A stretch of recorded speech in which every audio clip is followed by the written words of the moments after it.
Here at the West Fargo High School, we have multiple groups that make up our media team. My name is Isaac Leopold, and I'm here to give you all an inside look. First up is our video production team, responsible for producing the weekly news show, as well as stories like these on why they took the class. I am Matt Belgard, and I really just enjoyed joining broadcast again this year because I had a really positive experience freshman year. And I think it's really fun for us to be able to take the wheel and get our own things and make a finished product every single week. Boom. My name is M. Groves, and I thought I'll make videos. I didn't think we would do the broadcasting stuff, so. My name's Aaliyah Grimm, and I joined the production team because I really like editing things, and it's kind of what I want to do in the future. So I just want to, edit some of the videos and make some fun memories. I'm Ella, and I joined the video production because when I'm older, I'd like to do journalism, and I'd like to interview people, and I'd like to give people the stories that they want. I'm Liv, and I joined the broadcasting team because I wanted to get strung a third year in a row as my teacher. But it also seemed kind of cool to work with the camera and stuff. My name is Brandon, and I joined the broadcast team because I wanted to learn how to basically edit videos. A lot of people here do recording with cameras and other stuff that I'm not interested in, but the jobs here are flexible enough to work with what I like to do. My name is Lydia, and I took broadcasting because it's an easy class. I'm Chloe Maslowski, and I joined broadcast because I want to have a career path in the film industry. Coming up now is Mr. Strom, the lovely advisor for the video production team. I'm the broadcasting advisor. I always had an interest in the program since Mr. Murphy, who left to go to California and teach out there. I was always really interested in the work that he was doing. But in particular, broadcast to me has kind of aligned with one of my educational philosophies, which is student empowerment and giving students the opportunity to pursue their own passions and interests and potentially futures. And I think broadcast and video production gives that voice better than you might expect. So when we think about video production and broadcast, we do focus and emphasize a journalistic perspective. So we discuss things like news values, we talk about journalistic ethics, and then from there we tend to transition into kind of two major roles. The first role is we create the Packer News, which is designed to allow students to create various news packages connected to events, activities, or other sort of circumstances and situations that occur within our building and within our district as a whole, or our community even. And then we also have started getting into the idea of live streaming events. We want to be able to bring the work of our students out into a public format. Mr. Strom also leads our newspaper team, responsible for running The Packer, our online newspaper.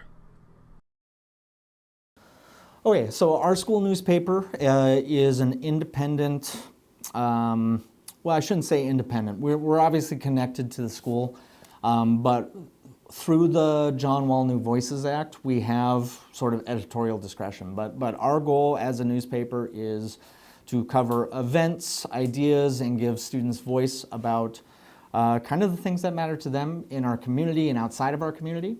Predominantly students write things like news features, they'll write opinion pieces. We've done editorials in the past that reflect kind of the opinions of the newspaper itself. It requires students to kind of reach out to people and get interviews done so we can get different perspectives and ideas with an unbiased kind of opinion. Finally, we have Mrs. Odom, who leads the yearbook team responsible for our yearly yearbook, The Yearling. So, yearbook, we're collectors of memories. We take photos, we write articles. We also kind of just are the mediators as far as how content kind of flows here. Our job is to make something that people want to remember and something that's worth hanging on to, because we're creating essentially like a keepsake for our students. So we want something that, you know, they'll actually treasure, versus, you know, something we're like, oh, that's lame. But that's, we kind of navigate how that story looks. So we try and take in all the different events. You know, with last year we had a lot of COVID things going on, so that's with, you know, last year's yearbook was how did we function as a school and kind of as a community with that impacting so many of us. You know, classes looked a lot differently. Quarantine came into the equation. It's like there's so many different things, and we had the hybrid at the beginning of the year. With this year, it's a little bit more normal, still not 100% there, but we're still trying to essentially retell the story. We're transitioning from the traditional yearbook kind of style and going more editorial and making there be more information.